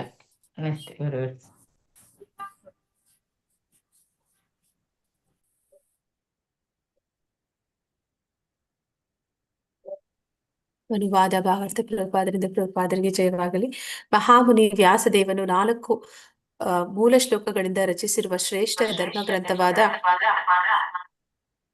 ಶ್ರೀಮದ್ ಭಾಗವತದಲ್ಲಿ ಭಾಗವತ ಉತ್ತಮರ ಬಗೆಗೆ ವಿವರಣೆ ನೀಡಿ ಐಹಿಕ ಉದ್ದೇಶದ ಧಾರ್ಮಿಕತೆಯನ್ನು ಸಂಪೂರ್ಣವಾಗಿ ತಿರಸ್ಕರಿಸಲಾಗಿದೆ. ಅದು ನಿಜವಾಗಿ ಜೀವಿಯ ತಾಪತ್ರಯಗಳನ್ನು ಹೋಗಲಾಡಿಸಿ ಐಶ್ವರ್ಯ, ಸಮೃದ್ಧಿ ಮತ್ತು ಜ್ಞಾನಗಳನ್ನು ನೀಡುವಂತಹ ಶಾಶ್ವತವಾದ ಧರ್ಮದ ಅತ್ಯುತ್ತಮ ತತ್ವವನ್ನು ಪ್ರತಿಪಾದಿಸುತ್ತದೆ. ಶರಣಾಗತಿ ಭಾವದಿಂದ ಭಕ್ತಿಯಿಂದ ಈ ಧರ್ಮಗ್ರಂಥದ ಸಂದೇಶವನ್ನು ಕೇಳಬಯಸುವವರು ಕೂಡಲೇ ತಮ್ಮ ಹೃದಯಗಳಲ್ಲಿ ಭಗವಂತನನ್ನು ಸೆರೆ ಹಿಡಿಯಬಲ್ಲರು. ಆದ್ದರಿಂದ ಶ್ರೀಮದ್ ಭಾಗವತವನ್ನು ಬಿಟ್ಟು ಬೇರೆ ಧರ್ಮ ಗ್ರಂಥದ ಅವಶ್ಯಕತೆ ಇಲ್ಲ. ಅಂದ್ರೆ ಇಲ್ಲಿ ಭಾಗವತದ ಇಂಪಾರ್ಟೆನ್ಸ್ ಹೇಳ್ತಾ ಇದ್ದಾರೆ. ಅಂದ್ರೆ ಭಾಗವತ ಅದೇ ಎಷ್ಟೋ ಮನುಷ್ಯ ಜನ್ಮದಲ್ಲಿ ಪ್ರತಿಯೊಬ್ಬರಿಗೂ ಬೇಕಾಗಿರುವಂಥದ್ದು. ಅಂದ್ರೆ ಇಲ್ಲಿ ಇದನ್ನ ರಚಿಸಿರುವಂತಹ ಮಹಾಮುನಿಗಳು ವ್ಯಾಸರು ಸ್ವತಃ ಅವರು ಭಗವಂತನ ಶಕ್ತ್ಯಾವೇಶ ಅವತಾರ. ಅವರು 4 ಮೂಲ ಶ್ಲೋಕಗಳು ಅಂತ ಇಲ್ಲಿ ಹೇಳ್ತಾ ಇದ್ದಾರೆ. ಅದು ಚತುಶ್ಲೋಕಿ ಭಾಗವತದಲ್ಲಿ ಬರುವಂಥದ್ದು. ಆ ಶ್ಲೋಕಗಳನ್ನ ಮೊದಲಿಗೆ ಬ್ರಹ್ಮನಿಗೆ ಭಗವಂತ ತಿಳಿಸ್ಕೊಡುವಂಥದ್ದು. ಆ ಮೂಲಕ ನಾರದರಿಂದ ವ್ಯಾಸರಿಗೆ ತಿಳ್ಕೊಂಡು ಆ 4 ಶ್ಲೋಕಗಳನ್ನ ಇಲ್ಲಿ 2000 ಶ್ಲೋಕಗಳಾಗಿ ಇಲ್ಲಿ ಅಂದ್ರೆ ಅದನ್ನ ಅಷ್ಟು ವಿಸ್ತಾರವಾಗಿ ಬರೆದಿದ್ದಾರೆ ವ್ಯಾಸರು. ಮತ್ತೆ ಇಲ್ಲಿ ಹೇಳ್ತಾ ಇದ್ದಾರೆ ಇಲ್ಲಿ ಈ ಭಾಗವತದಲ್ಲಿ ಯಾವ ವಿಚಾರವಾಗಿ ತಿಳಿಸ್ತಾರೆ ಅಂತಂದ್ರೆ ಭಗವಂತ ಮತ್ತು ಭಗವಂತನ ಭಕ್ತರು ಅವರ ಜೊತೆಯಲ್ಲಿ ಭಗವಂತನ ಲೀಲೆಗಳು ಈ ವಿಚಾರವನ್ನ ಅಂದ್ರೆ ಭಾಗವತ ಉತ್ತಮರು ಅಂದ್ರೆ ಇಲ್ಲಿ ಭಾಗವತ ಅಂದ್ರೆ ಎರಡು ರೀತಿಯ ಭಾಗವತ ಹೇಳ್ತಾರೆ. ಒಂದು ಗ್ರಂಥ ಭಾಗವತ, ಇನ್ನೊಂದು ಆ ಭಾಗವತದಲ್ಲಿ ಏನು ಕೊಟ್ಟಿದ್ದಾರೆ ಅದೇ ರೀತಿ ಬದುಕಿ ತೋರಿಸ್ತಾ ಇರುವಂತವ್ರು ಅಂದ್ರೆ ಶುದ್ಧ ಭಕ್ತರು ಅವರ ವಿವರಣೆಯನ್ನ ಕೊಟ್ಟಿದ್ದಾರೆ ಅಂತ ಇಲ್ಲಿ ಹೇಳ್ತಾ ಇದ್ದಾರೆ. ಅಂದ್ರೆ ಇಲ್ಲಿ ಈ ಕೈತವ ಧರ್ಮವನ್ನ ತಿರಸ್ಕಾರ ಮಾಡ್ತಾ ಇದ್ದಾರೆ. ಕೈತವ ಧರ್ಮ ಅಂದ್ರೆ ಏನು ಅಂತಂದ್ರೆ ಧರ್ಮ ಅರ್ಥ ಕಾಮ ಮೋಕ್ಷ ಅಂದ್ರೆ ಮೇಲ್ನೋಟಕ್ಕೆ ಅದು ಹೇಗೆ ನಾವು ಅದನ್ನ ನೋಡಿದ್ರು ಕೂಡ ಅದು ಇಂದ್ರಿಯ ಸುಖವನ್ನೇ ಕೊಡುವಂಥದ್ದು ಅಂದ್ರೆ ಈ ದೇಹ ಭಾವನೆಯಲ್ಲೇ ನಮ್ಮನ್ನ ಇರಿಸುವಂಥದ್ದು. ಆದ ಕಾರಣ ಅದು ಮೋಸದ ಒಂದು ಧರ್ಮ ಅಂತ ಹೇಳ್ತಾರೆ. ಅದನ್ನ ಇಲ್ಲಿ ತಿರಸ್ಕಾರ ಮಾಡ್ತಾ ಇದ್ದಾರೆ ಭಾಗವತರು. ಅದು ನಿಜವಾಗಿ ಜೀವಿಯ ತಾಪತ್ರಯಗಳನ್ನ ಹೋಗಲಾಡಿಸಿ ಅಂದ್ರೆ ಅವ್ರಿಗಿರುವಂತಹ ತಾಪತ್ರಯಗಳು ಜನ್ಮ ಮೃತ್ಯು ಜರಾವ್ಯಾಧಿ ಇದು ನಮಗೆ ಇರುವಂತಹ ನಿಜವಾದ ತಾಪತ್ರಯಗಳು. ಆಮೇಲೆ ಭೌತಿಕ ಆದಿದೈವಿಕ ಮತ್ತೆ ಆಧ್ಯಾತ್ಮಿಕ ಕ್ಲೇಶಗಳು ಇವುಗಳನ್ನೆಲ್ಲ ಹೋಗಲಾಡಿಸ್ಬೇಕು ಅಂತಂದ್ರೆ ನಾವು ಐಶ್ವರ್ಯ ಸಮೃದ್ಧಿ ಮತ್ತು ಜ್ಞಾನಗಳನ್ನು ನೀಡುವಂತ ಶಾಶ್ವತವಾದ ಧರ್ಮದ ಅತ್ಯುತ್ತಮ ತತ್ವವನ್ನ ಪ್ರತಿಪಾದಿಸ್ತಾ ಇದೆ. ಅಂದ್ರೆ ಇಲ್ಲಿ ನಾವು ಅದನ್ನ ಹೋಗ್ಲಾಡಿಸ್ಬೇಕು ಅಂತಂದ್ರೆ ಏನಂತ ಹೇಳ್ತಾರೆ ಅಂದ್ರೆ ಭಾಗವತವನ್ನ ಪ್ರತಿದಿನ ಯಾರು ಶ್ರದ್ಧೆಯಿಂದ ಅದನ್ನ ಕೇಳ್ತಾರೆ, ಶ್ರವಣ ಮಾಡ್ತಾರೆ, ಅವರು ಸೂರ್ಯ ಆ ವ್ಯಕ್ತಿಯ ಒಂದು ಆಯಸ್ಸನ್ನ ಹೆಚ್ಚಿಸ್ತಾನೆ, ಅವರ ಒಂದು ಆಯಸ್ಸನ್ನ ಅವನು ಕಡಿಮೆ ಮಾಡೋದಿಲ್ಲ ಅಂತ ಹೇಳ್ತಾರೆ. ಹಾಗೆ ನಮಗೆ ಇರುವಂತಹ ಎಲ್ಲ ತಾಪತ್ರಯಗಳು ಮತ್ತೆ ಎಲ್ಲ ಕಷ್ಟಗಳಿಂದ ನಾವು ಹೊರಗಡೆ ಬರಬೇಕು ಅಂತಂದ್ರೆ ಶ್ರವಣ ಮಾಡಬೇಕು ಭಾಗವತವನ್ನ ಪ್ರತಿದಿನ ಅದನ್ನಲ್ಲಿ ತಿಳಿತಾ ಇದ್ದೀವಿ. ಮತ್ತೆ ಶರಣಾಗತಿ ಭಾವದಿಂದ ಭಕ್ತಿಯಿಂದ ಈ ಧರ್ಮ ಗ್ರಂಥದ ಸಂದೇಶವನ್ನ ಕೇಳ ಬಯಸುವವರು ಅಂದ್ರೆ ಇದನ್ನ ಯಾವ ರೀತಿ ಕೇಳಬೇಕು ಅಂತ ಹೇಳ್ತಾ ಇದ್ದಾರೆ. ಶರಣಾಗತಿ ಭಾವದಿಂದ ಮತ್ತೆ ಭಕ್ತಿಯಿಂದ ಶ್ರದ್ಧೆಯಿಂದ ಕೇಳಬೇಕು. ಮತ್ತೆ ಸಂದೇಶವನ್ನ ಯಾರು ಕೇಳ್ತಾರೆ ಅವರ ಹೃದಯದಲ್ಲಿ ಭಗವಂತ ಅವನು ಕೂಡಲೇ ಅವನು ಬಂದು ಗಲ್ಲದ ಮೇಲೆ ಕೈ ಇಟ್ಟು ಕೇಳ್ತಾ ಇರ್ತಾನೆ ಅಂತ. ಅಂದ್ರೆ ಎಲ್ಲರ ಹೃದಯದಲ್ಲಿ ಪರಮಾತ್ಮ ಇದ್ದಾನೆ, ಅವನು ಜಾಗೃತವಾಗ್ತಾನೆ. ಆ ಕಾರಣದಿಂದ ಪ್ರತಿದಿನ ನಾವು ಭಾಗವತವನ್ನ ಅಧ್ಯಯನ ಮಾಡ್ಬೇಕು, ಕೇಳ್ಬೇಕು. ಆದ್ದರಿಂದ ಭಾಗವತವನ್ನ ಬಿಟ್ಟು ಬೇರೆ ಧರ್ಮ ಗ್ರಂಥದ ಅವಶ್ಯಕತೆ ಇಲ್ಲ. ಅದನ್ನ ಹೊರತುಪಡಿಸಿ ಬೇರೆಲ್ಲ ಗ್ರಂಥಗಳು ಯಾವ್ದಾದ್ರು ಇದ್ರೆ ಅದು ನಿಷ್ಪ್ರಯೋಜಕ, ನಮ್ಗೆ ಅದು ಅವಶ್ಯಕತೆ ಇಲ್ಲ ಅಂತ ಇಲ್ಲಿ ಹೇಳ್ತಾ ಇದ್ದಾರೆ. ಭಾವಾರ್ಥದಲ್ಲಿ ಮಹಾಮುನಿ ಕೃತೆ ಎಂಬ ಮಾತು ಅಂದ್ರೆ ಇಲ್ಲಿ ಏನಂತ ಹೇಳ್ತಾ ಇದ್ರೆ ವ್ಯಾಸರು ಭಗವಂತನ ಶಕ್ತ್ಯಾವೇಶ ಅವತಾರ ಅಂದ್ರೆ ನಾರಾಯಣನ ಅವತಾರ. ಆದ ಕಾರಣ ಇಲ್ಲಿ ಅವರು ನಮ್ಮ ಹಾಗೆ ಸಾಧಾರಣ ವ್ಯಕ್ತಿ ಅಲ್ಲ. ನಮ್ಮ ಹಾಗೆ ಸಾಧಾರಣ ವ್ಯಕ್ತಿ ಆಗಿದ್ದು ಅವ್ರು ಏನಾದ್ರು ರಚನೆ ಮಾಡಿದಿದ್ರೆ ಅವರಲ್ಲಿ 4 ದೋಷಗಳು ಇರ್ತಿದ್ವು. ಹರೇ ಕೃಷ್ಣ, ಯಾವ್ದೆಲ್ಲ 4 ದೋಷಗಳು ಯಾರಾದ್ರೂ ಹೇಳ್ತೀರಾ? ಮನುಷ್ಯರಲ್ಲಿರುವಂತಹ 4 ದೋಷಗಳು ಭಗವಂತನಲ್ಲಿ ಇಲ್ಲದಂಥದ್ದು. ತಪ್ಪು ಮಾಡುದು, ಭ್ರಮೆಗೊಳಗಾಗುವುದು, ಮೋಸ ಮಾಡುವುದು, ಮೋಸ ಮಾಡುವುದು, ಆಮೇಲೆ ಅಪರಿಪೂರ್ಣ ಮದ್ಯಪಾನ ಮಾಡುವುದು, ಆಮೇಲೆ ಅಪರಿಪೂರ್ಣ ಇಂದ್ರಿಯ ಮಾತಾಜಿ. ಅಪರಿಪೂರ್ಣ ಇಂದ್ರಿಯಗಳು, ತಪ್ಪು ಮಾಡುವುದು, ಮೋಸ ಮಾಡುವುದು, ಭ್ರಮೆಯಲ್ಲಿ ಇರುವಂತದ್ದು ಮತ್ತೆ ಅಪರಿಪೂರ್ಣವಾದ ಇಂದ್ರಿಯ. ಈ ಒಂದು ಕಾರಣದಿಂದ ಮನುಷ್ಯರಾದಂತಹ ನಾವು ಏನನ್ನೇ ಮಾಡಿದ್ರು ಕೂಡ ಅದು ಅಪರಿಪೂರ್ಣ ಆಗುತ್ತೆ. ಆದ್ರೆ ಇಲ್ಲಿ ವ್ಯಾಸರು ಭಗವಂತನ ಶಕ್ತ್ಯಾವೇಶ ಅವತಾರ ಆದ ಕಾರಣ ಅವರು ಇಲ್ಲಿ ಕೊಟ್ಟಿರುವಂತಹ ಭಾಗವತ ಅದು ನೇರವಾಗಿ ಭಗವಂತನಿಂದ ಬಂದಂತದ್ದೇ ಆಗಿದೆ. ಆದ ಕಾರಣ ಇಲ್ಲಿ ಭಗವಂತ ಮತ್ತು ಭಗವದ್ ಭಕ್ತರ ಕೆಲವು ಲೀಲಾ ವಿನೋದಗಳನ್ನು ಬಣ್ಣಿಸುವ ಸಲುವಾಗಿ ಅವನು ಸುಂದರವಾದ ಶ್ರೀಮದ್ ಭಾಗವತವನ್ನು ರಚಿಸಿದ್ದಾರೆ. ಅಂದ್ರೆ ಈ ಭಾಗವತದಲ್ಲಿ ಬರುವಂತದ್ದು ಭಗವಂತ ಮತ್ತೆ ಭಗವಂತನ ಭಕ್ತರ ನಡುವೆ ಆಗುವಂತಹ ಲೀಲೆಗಳ ಬಗ್ಗೆ ಇರುವಂತಹ ವರ್ಣನೆಗಳು. ಶ್ರೀಮದ್ ಭಾಗವತದಲ್ಲಿ ನಿಜವಾದ ಧರ್ಮಕ್ಕೂ ಕಪಟ ಧರ್ಮಕ್ಕೂ ಇರುವ ವ್ಯತ್ಯಾಸ ಏನೆಂದು ಸ್ಪಷ್ಟವಾಗಿ ತಿಳಿಸಲಾಗಿದೆ. ಅಂದ್ರೆ ಇಲ್ಲಿ ಹೇಳ್ತಾರೆ ಅಂದ್ರೆ ತಮೋ ಗುಣದಲ್ಲಿ ಇರುವಂತವರಿಗೆ ಅಂದ್ರೆ ಅದಕ್ಕೆ ಉದಾಹರಣೆಗೆ ಪ್ರಾಣಿ ಪಕ್ಷಿಗಳನ್ನ ಕೊಡುವಾಗ ಕಾಗೆಗಳನ್ನ ಕೊಡ್ತಾರೆ, ಅದು ಹೇಗೆ ಬೇಡದ್ದನ್ನ ಆರಿಸ್ಕೊಳ್ಳುತ್ತೆ ಅನ್ನುವಂಥದ್ದು. ಮತ್ತೆ ಹಂಸ ಅದು ಹೇಗೆ ನೀರಿನಲ್ಲಿ ಹಾಲನ್ನ ಬೆರೆಸಿದ್ರೆ ಹಾಲನ್ನ ಮಾತ್ರ ಹೀರುತ್ತೆ ಅನ್ನುವಂಥದ್ದು. ಹಾಗೆ ಯಾರು ಕಪಟ ಧರ್ಮ ಅಂತಂದ್ರೆ ಕೈತವ ಧರ್ಮವನ್ನ ಬಯಸುವಂತವ್ರು ಅಂದ್ರೆ ಕರ್ಮಕಾಂಡಿಗಳು ಅಂದ್ರೆ ಬದ್ಧಾತ್ಮರು ಅವರೆಲ್ಲರೂ ಕೂಡ ಇಂದ್ರಿಯ ಸುಖದಲ್ಲಿಯೇ ಅವರ ಬದುಕನ್ನ ಪಡಿತಾ ಇರ್ತಾರೆ. ಆದ್ರೆ ನಿಜವಾಗ್ಲೂ ಕೂಡ ಅವರಿಗೆ ಇರುವಂತಹ ಎಲ್ಲಾ ಕಷ್ಟಗಳಿಂದ ಅವ್ರಿಗೆ ಬಿಡುಗಡೆ ಅನ್ನುವಂಥದ್ದು ಸಿಗೋದಿಲ್ಲ. ಆದ್ರೂ ಕೂಡ ನಾವು ಸುಖವಾಗಿದ್ದೀವಿ ಅನ್ನುವಂತಹ ಭ್ರಮೆಯಲ್ಲಿ ಇರ್ತಾರೆ. ಇಲ್ಲಿ ಜೀವಿಯ ನಿಜವಾದ ಧರ್ಮ ಅಂದ್ರೆ ಅದು ಪ್ರಾಕೃತಿಕ ಜನ್ಯ ಗುಣ. ಆದರೆ ಕಪಟ ಧರ್ಮವು ಕೆಲವು ಅಹಿತಕರ ಪರಿಸ್ಥಿತಿಗಳಲ್ಲಿ ಜೀವಿಯ ಶುದ್ಧ ಪ್ರಜ್ಞೆಯನ್ನು ಕೃತಕವಾಗಿ ಮುಚ್ಚುವ ಒಂದು ಬಗೆಯ ಅಜ್ಞಾನ. ಕೃತಕ ಧರ್ಮವು ಮಾನಸಿಕ ಸ್ತರದಲ್ಲಿ ಪ್ರಬಲವಾಗಿರುವಾಗ ನಿಜವಾದ ಧರ್ಮವು ಸುಪ್ತವಾಗಿರುತ್ತದೆ. ಅಂದ್ರೆ ಈ ಕೃಷ್ಣ ಪ್ರಜ್ಞೆ ಅನ್ನುವಂಥದ್ದು ನಮ್ಮ ಎಲ್ಲರ ಹೃದಯದಲ್ಲಿ ಸುಪ್ತಾವಸ್ಥೆಯಲ್ಲಿದೆ. ಅದನ್ನ ನಾವು ಜಾಗೃತಗೊಳಿಸುವಂಥದ್ದನ್ನೇ ಇಲ್ಲಿ ಕೃಷ್ಣ ಪ್ರಜ್ಞೆ ಅನ್ನುವಂತಹ ಪ್ರಕ್ರಿಯೆ ಅದು. ಆದ್ರೆ ಇಲ್ಲಿ ಜೀವಿಯು ಶುದ್ಧ ಮನಸ್ಸಿನಿಂದ ಶ್ರವಣ ಮಾಡಿದರೆ ಈ ಸುಪ್ತ ಧರ್ಮವು ಜಾಗೃತಗೊಳಿಸಬಹುದು. ಅಂದ್ರೆ ಈ ಕೃಷ್ಣ ಪ್ರಜ್ಞೆಯನ್ನ ನಾವು ಹೇಗೆ ಮೈಗೂಡಿಸ್ಕೊಳ್ಳೋದು ಅಂತಂದ್ರೆ ಅದಕ್ಕೆ ಶ್ರವಣ ನವವಿಧ ಭಕ್ತಿಯಲ್ಲಿ ಮೊದಲಿಗೆ ಹೇಳುವಂಥದ್ದು ಶ್ರವಣ. ಪ್ರತಿದಿನ ಭಾಗವತ ಶ್ರವಣ ಮಾಡುವಂಥದ್ದು, ಭಾಗವತರ ಮೂಲಕ ಅದನ್ನು ಕೇಳುವಂಥದ್ದು. ಆ ರೀತಿ ಮಾಡೋದ್ರಿಂದ ನಮ್ಮಲ್ಲಿ ಇರುವಂತಹ ಆ ಸುಪ್ತಾವಸ್ಥೆಯಲ್ಲಿ ಇರುವಂತಹ ನಮ್ಮ ನಿಜವಾದ ಧರ್ಮ ಏನಿದೆ, ಅಂದ್ರೆ ನಾವೆಲ್ಲರೂ ಕೂಡ ಭಗವಂತನ ಆ ದಾಸರು, ಭಾಗವತ ಧರ್ಮ. ಅವನ ಸೇವೆ ಮಾಡುವಂಥದ್ದು ನಮ್ಮ ನಿಜವಾದ ಧರ್ಮ.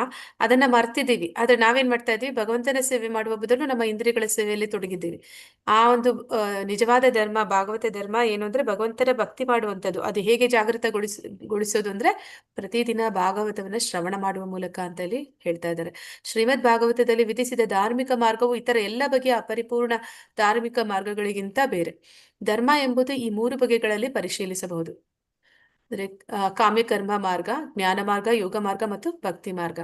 ಅಂದ್ರೆ ನಾವು ಭಗವಂತನನ್ನ ಪಡಿಬೇಕು ಅಂತಂದ್ರೆ ಅದಕ್ಕೆ ಇಲ್ಲಿ 4 ರೀತಿಯ ಒಂದು ಮಾರ್ಗಗಳನ್ನ ಹೇಳ್ತಾ ಇದ್ದಾರೆ.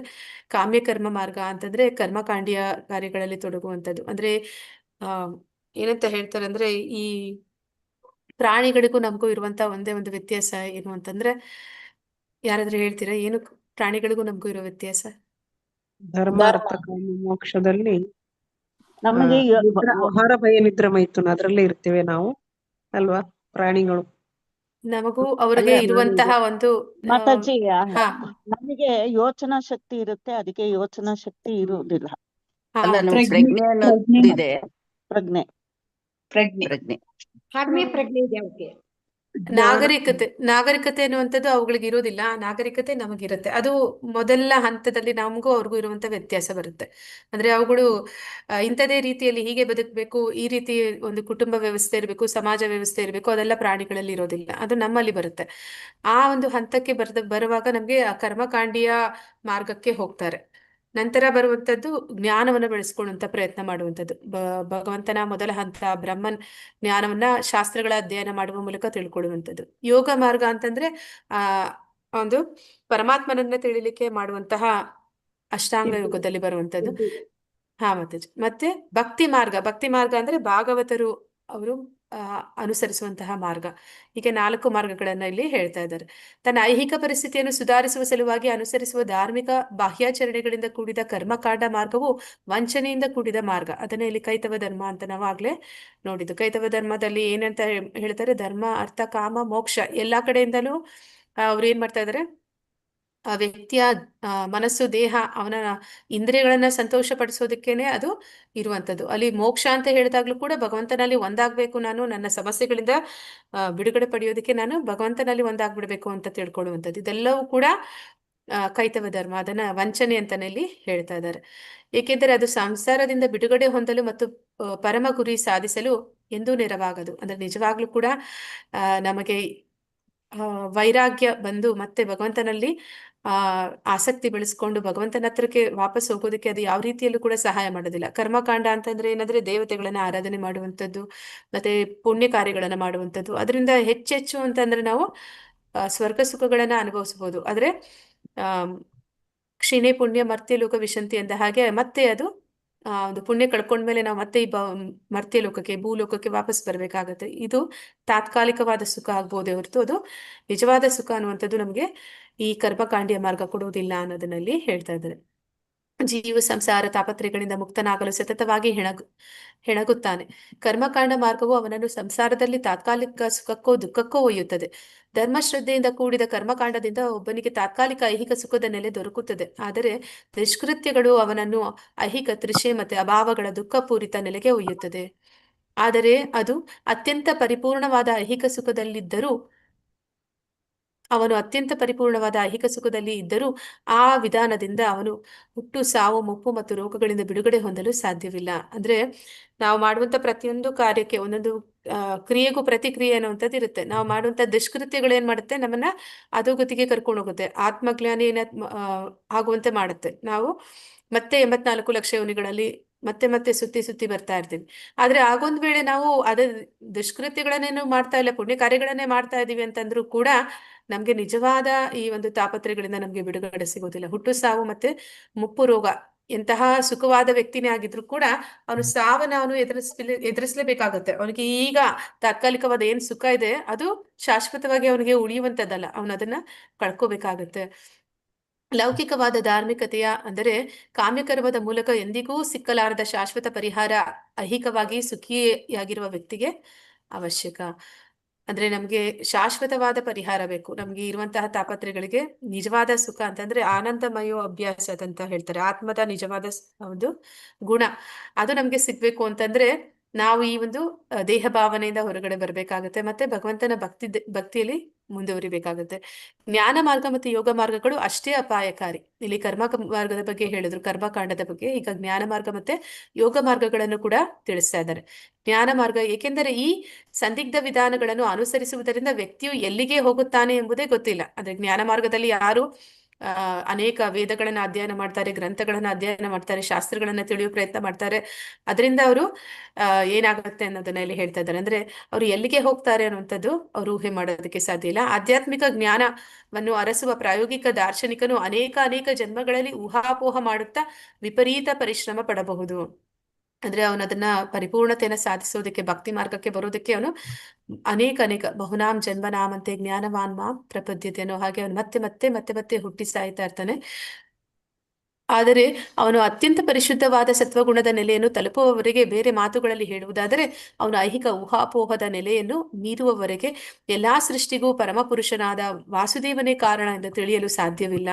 ಅಂದ್ರೆ ಅವನು ನಿಜವಾದ ಪರಮಸತ್ಯ ಏನು ಅನ್ನೋದನ್ನ ಹರಿಸ್ತಾ ಅವನೇನ್ ಮಾಡ್ತಾನೆ ಅಂದ್ರೆ ಅದನ್ನ ಹುಡುಕ್ತಾ ಏನ್ ಮಾಡ್ತಾನೆ ಅವನು ಮತ್ತೆ ಜನ್ಮಗಳನ್ನ ಪಡಿತಾ ಇರ್ತಾನೆ. ಆದ್ರೆ ಅವನಿಗೆ ಯಾವಾಗ ಗೊತ್ತಾಗುತ್ತೆ ವಾಸುದೇವನೇ ಪರಮ ಪುರುಷ ಅನ್ನುವಂಥದ್ದು, ಆ ಒಂದು ನೆಲೆಗೆ ಬರುವವರೆಗೂ ಕೂಡ ಈ ಒಂದು ಹುಟ್ಟು ಸಾವಿನ ಚಕ್ರದಲ್ಲಿ ಅವನು ಮತ್ತೆ ಬೀಳ್ತಾ ಇರ್ತಾನೆ.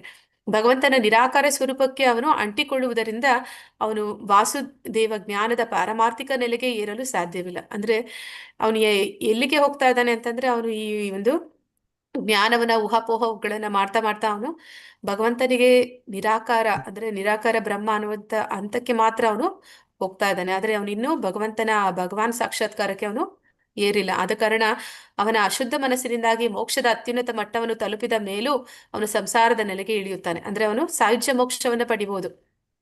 ಹೆಚ್ಚು ಅಂದ್ರೆ ಅವನು ಸಾಯುಜ್ಯ ಮೋಕ್ಷವನ್ನ ಪಡಿಬಹುದು. ಅದನ್ನ ಪ್ರಭುಪಾದರು ಒಂದು ಜೈಲಿನ ಒಂದು ಕಾಂಪೌಂಡಿಗೆ ಹೋಲಿಸ್ತಾರೆ. ಆ ಕಾಂಪೌಂಡಿನ ಮೇಲೆ ಒಬ್ಬ ವ್ಯಕ್ತಿ ಎಷ್ಟು ಕಾಲ ಒಬ್ಬೊಂಟಿಯಾಗಿ ಕೂತಿರೋದಕ್ಕೆ ಸಾಧ್ಯ ಆಗುತ್ತೆ. ಅಂದ್ರೆ ಅವನಿಗೆ ಇಲ್ಲಿ ಭೌತಿಕ ಜಗತ್ತಿನ ಅನುಭವ ಇದೆ, ಆದ್ರೆ ಆಧ್ಯಾತ್ಮಿಕ ಜಗತ್ತಿನ ಯಾವುದೇ ಒಂದು ಜ್ಞಾನ ಅವನಿಗಿಲ್ಲ. ಆ ಕಾರಣದಿಂದ ಅವನೇನ್ ಮಾಡ್ತಾನೆ, ಹೆಚ್ಚು ಸಮಯ ಅಲ್ಲಿ ಇರ್ಲಿಕ್ಕೆ ಅವನಿಂದ ಅಂದ್ರೆ ನಾವೆಲ್ಲರೂ ಸಂಘಜೀವಿಗಳು, ಎಲ್ಲರ ಜೊತೆಯಲ್ಲಿ ಇರುವಂತವ್ರು. ಒಬ್ಬೊಂಟಿಯಾಗಿ ಅನೇಕ ಕಾಲ ನಾವು ಒಂದೇ ಕಡೆ ಇರೋದಕ್ಕೂ ಸಾಧ್ಯ ಆಗೋದಿಲ್ಲ. ಅಂದ್ರೆ ಈಗ ನಾವು ಅನ್ಕೊಂತೀವಿ ತುಂಬಾ ಕೆಲಸ ಮಾಡ್ತಾ ಇರ್ತೀವಿ, ಆದ್ರೆ ನಮ್ಗೆ ಬ್ರೇಕ್ ಬೇಕು ಅಂತ ಹೇಳಿ ಹಾಲಿಡೇಸ್ ಬಂದಾಗ ಎಲ್ಲಾದ್ರೂ ಹೋಗ್ತೀವಿ. ಆದ್ರೆ ಹಾಲಿಡೇಸ್ಗೆ ಅಂತ ಹೋದಾಗ ಒಂದು ವಾರ, ಒಂದು ತಿಂಗಳು ಆ ರೀತಿ ಒಂದು ಪ್ಲಾನ್ ಇರುತ್ತೆ. ಆದ್ರೆ ಅದನ್ನ ಕಂಟಿನ್ಯೂಸ್ ಆಗಿ ನೀವು ಅಲ್ಲೇ ಇರಬೇಕು ಎಲ್ಲವನ್ನು ಬಿಟ್ಟು ಅಂತಂದ್ರೆ ನಾವು ಇರಕ್ಕಾಗತ್ತಾ? ಹರೇ ಕೃಷ್ಣ.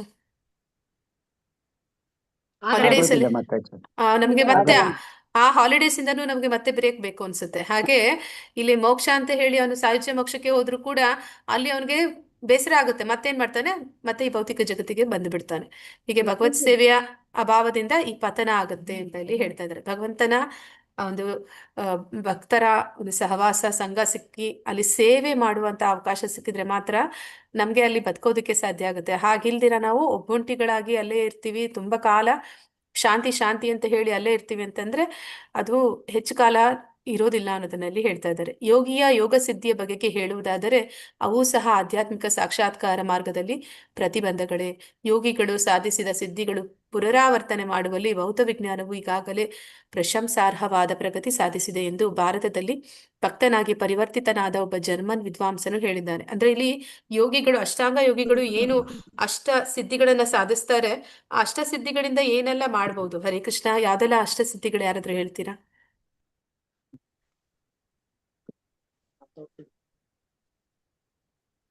ಅಣಿಮ, ಲಘಿಮ, ಗರಿಮ, ಪ್ರಾಪ್ತಿ,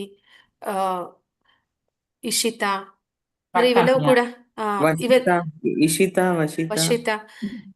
ಇದರಿಂದ ಅವ್ರು ಏನನ್ನ ಸಾಧಿಸ್ತಾರೆ ಅದನ್ನ ಇಲ್ಲಿನ ವಿಜ್ಞಾನಿಗಳು ಆಗ್ಲೇ ಸಾಧಿಸಿದ್ದಾರೆ ಅಂತ ಹೇಳ್ತಾರೆ. ಅಂದ್ರೆ ಅವರು ಎಲ್ಲೋ ಒಂದು ಬೇರೆ ಗ್ರಹ ವ್ಯೂಹಗಳಿಗೆ ಹೋಗ್ಬೇಕು ಅಂತ ಬಯಸ್ತಾರೆ ಆ ಸಿದ್ಧಿಗಳ ಮೂಲಕ. ಆದ್ರೆ ಇವರು ಸ್ಪುಟನಿಕ್ ಮತ್ತೆ ರಾಕೆಟ್ಗಳನ್ನ ಮಾಡಿ ಹೋಗ್ತಾ ಇದ್ದಾರೆ.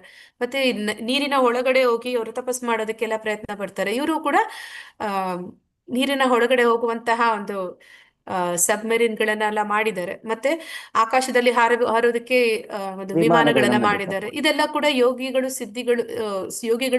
ಅವರ ಯೋಗ ಸಿದ್ಧಿಯಿಂದ ಪಡ್ಕೊಳ್ಳುವಂಥದ್ದು. ಅದನ್ನ ಈಗಾಗ್ಲೇ ಜನ ಲೌಕಿಕವಾಗಿ ಅಥವಾ ಒಂದು ಮಿಷಿನ್ಗಳನ್ನ ಬಳಸ್ಕೊಂಡು ಮಾಡ್ತಾ ಇದ್ದಾರೆ ಅಂತ ಇಲ್ಲಿ ಹೇಳ್ತಾ ಇದ್ದಾರೆ. ಅದನ್ನ ಯಾರು ಹೇಳ್ತಾ ಇದ್ದಾರೆ? ಜರ್ಮನ್ ವಿದ್ವಾಂಸ ಅವರು ಇಲ್ಲಿಗೆ ಬಂದಿದ್ದಾರೆ ಭಾರತಕ್ಕೆ. ಆದ್ರೆ ಅವರು ಬಯಸಿದ್ದು ಈ ಸಿದ್ಧಿಗಳನ್ನೆಲ್ಲ, ಅವರು ಬಯಸಿದ್ದು ಆ ಭಗವಂತನ ಭಕ್ತಿಯನ್ನ ಹೇಗೆ ಮಾಡುವಂಥದ್ದು ಅನ್ನೋದನ್ನ ತಿಳಿಯುವಂಥದ್ದು.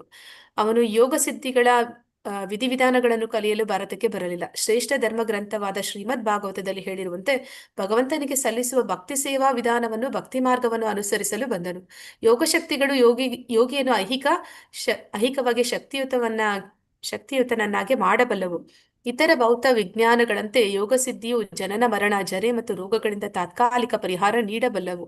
ಆದರೆ ಅಂತಹ ಯೋಗ ಸಿದ್ಧಿಗಳು ಈ ತಾಪತ್ರಯಗಳಿಗೆ ಎಂದೂ ಶಾಶ್ವತ ಪರಿಹಾರ ನೀಡಲಾರವು. ಆದ್ದರಿಂದ ಭಾಗವತ ಸಂಪ್ರದಾಯದ ಪ್ರಕಾರ ಈ ಧಾರ್ಮಿಕತೆಯ ಮಾರ್ಗವು ಸಹ ತನ್ನ ಅನುಯಾಯಿಗಳನ್ನು ವಂಚಿಸುವ ಒಂದು ವಿಧಾನವೇ. ಅತ್ಯಂತ ಶ್ರೇಷ್ಠವಾದ ಪ್ರಬಲವಾದ ಯೋಗಿ ಎಂದರೆ ತನ್ನ ಮನಸ್ಸಿನಲ್ಲಿ ಸದಾ ಭಗವಂತನ ಧ್ಯಾನ ಮಾಡುತ್ತಾ ಭಗವಂತನ ಪ್ರೇಮಪೂರ್ಣ ಭಕ್ತಿ ಸೇವೆಯಲ್ಲಿ ತೊಡಗಿರುವವನು ಎಂದು ಭಗವದ್ಗೀತೆಯಲ್ಲಿ ಸ್ಪಷ್ಟವಾಗಿ ಹೇಳಿದೆ.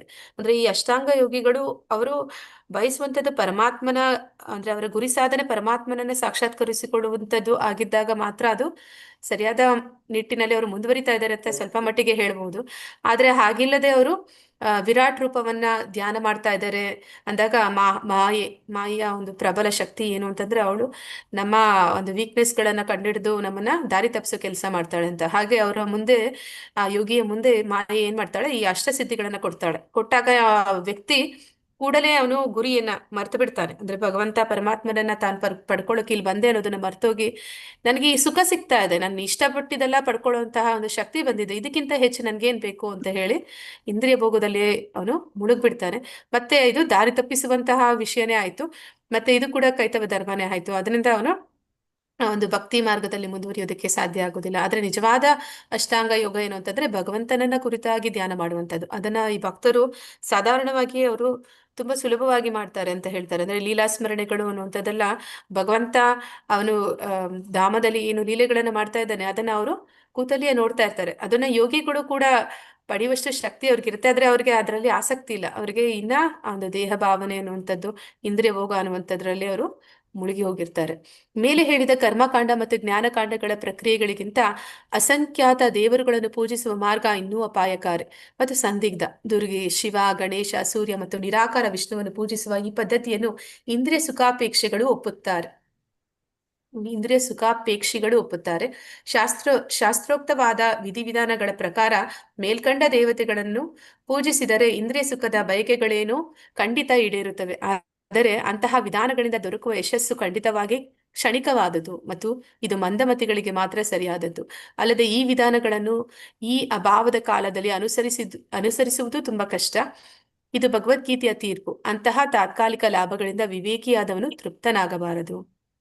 ಅಂದ್ರೆ ಏನೇನೋ ಆಸೆಗಳಿದೆ, ಈ ಇಚ್ಛೆಗಳಿದೆ. ಒಳ್ಳೆ ಗಂಡ ಬೇಕು, ಒಳ್ಳೆ ಮಕ್ಕಳು ಬೇಕು, ಅಥವಾ ಇನ್ನೇನೋ ದುಡ್ಡು ಬೇಕು, ಹಣ ಬೇಕು. ಇದಕ್ಕಾಗಿ ಅನೇಕ ರೀತಿಯಲ್ಲಿ ದೇವತೆಗಳು, ಬೇರೆ ಬೇರೆ ದೇವತೆಗಳನ್ನ ಆರಾಧನೆ ಮಾಡುವಂತಹ ಜನ ಇದ್ದಾರೆ.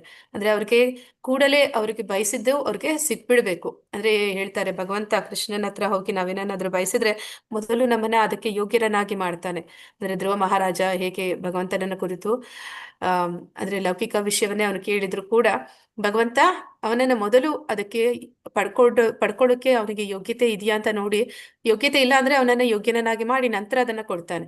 ಆದ್ರೆ ಇವರಿಗೆ ಕೂಡಲೇ ಬೇಕು ಅನ್ನೋಂತಹ ಜನ ಏನ್ ಮಾಡ್ತಾರೆ? ದೇವತೆಗಳ ಹತ್ರ ಹೋಗ್ತಾರೆ. ದೇವತೆಗಳಿಂದ ಪಡೆಯುವಂಥದ್ದು ಅದು ಅಶಾಶ್ವತವಾದದ್ದು, ಮತ್ತೆ ಅದು ಕ್ಷಣಿಕವಾದದ್ದು. ಅಂದ್ರೆ ದೇವತೆಗಳೇ ಅವರೇ ಶಾಶ್ವತವಾಗಿ ಇರೋದಿಲ್ಲ, ಮತ್ತೆ ಅವ್ರು ಕೊಡುವಂತಹ ವರಗಳು ಕೂಡ ಅದು ಶಾಶ್ವತವಾದದ್ದಾಗಿರೋದಿಲ್ಲ.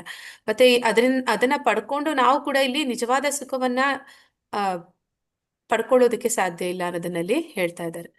ಅಂದ್ರೆ ಯಾರು ಬುದ್ಧಿ ಕಡಿಮೆ ಮಂದಮತಿಗಳು ಯಾರಿದ್ದಾರೆ ಅಂತವ್ರು ಮಾತ್ರನೇ ಇಂತಹ ಒಂದು ಕೆಲಸಕ್ಕೆ ಕಾರ್ಯಕ್ಕೆ ಕೈ ಹಾಕ್ತಾರೆ ಅಂತ. ಅಕಾಮ ಸರ್ವ ಕಾಮೋವ ಮೋಕ್ಷ ಕಾಮ ಉದಾರದಿ. ಅಂದ್ರೆ ಎಂತದೇ ಆಸೆ ಇರ್ಲಿ, ಲೌಕಿಕ ಇಚ್ಛೆನೇ ಇರ್ಲಿ ಅಥವಾ ಆಧ್ಯಾತ್ಮಿಕ ಇಚ್ಛೆನೇ ಇರ್ಲಿ, ಕಾಂತಮಣಿ ಮಾತಾಜಿ ಮ್ಯೂಟ್ ಮಾಡ್ಕೊಳ್ಳಿ. ಲೌಕಿಕ ಇಚ್ಛೆನೇ ಇರ್ಲಿ ಅಥವಾ ಆಧ್ಯಾತ್ಮಿಕ ಇಚ್ಛೆನೇ ಇರ್ಲಿ, ನಾವು ಆ, ಭಗವಂತನಲ್ಲಿಯೇ ನಾವು ಆ ಒಂದು ಆ, ನಮ್ಮ ಬೇಡಿಕೆಗಳನ್ನ ಈಡೇರಿಸ್ಕೊಳ್ಳೋದಕ್ಕೆ ಪ್ರಯತ್ನ ಪಡ್ಬೇಕೇ ಹೊರತು ದೇವತೆಗಳನ್ನ ಮೊರೆ ಹೋಗಬಾರ್ದು ಅನ್ನೋದನ್ನ ಇಲ್ಲಿ ಹೇಳ್ತಾ ಇದ್ದಾರೆ. ಮೇಲೆ ಹೇಳಿದ 3 ಬಗೆಯ ಧಾರ್ಮಿಕ ಮಾರ್ಗಗಳಲ್ಲಿ ಯಾವುದೊಂದು ಮಾನವನನ್ನು ಸಂಸಾರ ತಾಪತ್ರಯಗಳಿಂದ ಬಿಡುಗಡೆ ಮಾಡಲಾರದು. ಆ ತಾಪತ್ರಯಗಳೆಂದರೆ ದೇಹ ಮತ್ತು ಮನಸ್ಸುಗಳಿಂದ ಆದ ಕ್ಲೇಶ, ಇತರ ಜೀವಿಗಳಿಂದಾದ ಕ್ಲೇಶ ಮತ್ತು ದೇವತೆಗಳಿಂದಾದ ಕ್ಲೇಶ. ಅಂದ್ರೆ ಆದಿ ಭೌತಿಕ, ಆಧ್ಯಾತ್ಮಿಕ ಮತ್ತೆ ಆದಿ ದೈಹಿಕ ಕ್ಲೇಶಗಳು, ಇವುಗಳಿಂದ ನಮಗೆ ಬಿಡುಗಡೆ ಸಿಗುವುದಿಲ್ಲ. ಆದರೆ ಶ್ರೀಮದ್ ಭಾಗವತದಲ್ಲಿ ಉಕ್ತವಾಗಿರುವ ಧರ್ಮ ಮಾರ್ಗವು ತನ್ನ ಅನುಯಾಯಿಗಳಿಗೆ ಈ 3 ಬಗೆಯ ಕ್ಲೇಶಗಳಿಗೆ ಶಾಶ್ವತ ಪರಿಹಾರವನ್ನು ನೀಡಬಲ್ಲದು. ಭಾಗವತವು ಶ್ರೇಷ್ಠವಾದ ಧರ್ಮ ಮಾರ್ಗವನ್ನು ಎಂದರೆ ಜೀವನು ಅವನ ಮೂಲ ಸ್ಥಾನದಲ್ಲಿ ಭಗವಂತನ ದಿವ್ಯವಾದ ಪ್ರೇಮಪೂರ್ಣ ಸೇವೆಯಲ್ಲಿ ಮತ್ತೆ ಸ್ಥಾಪಿಸುವ ಮಾರ್ಗವನ್ನು ಹೇಳುತ್ತದೆ. ಈ ಭಕ್ತಿ ಸೇವೆಯು ಇಂದ್ರಿಯ ತೃಪ್ತಿ, ಕಾಮ್ಯಕರ್ಮ ಮತ್ತು ಪರಮಪ್ರಭುವಿನಲ್ಲಿ ಪರಬ್ರಹ್ಮನಲ್ಲಿ ಲೀನವಾಗುವ ಅಜ್ಞಾನಗಳ ಸೋಂಕಿಲ್ಲದದು.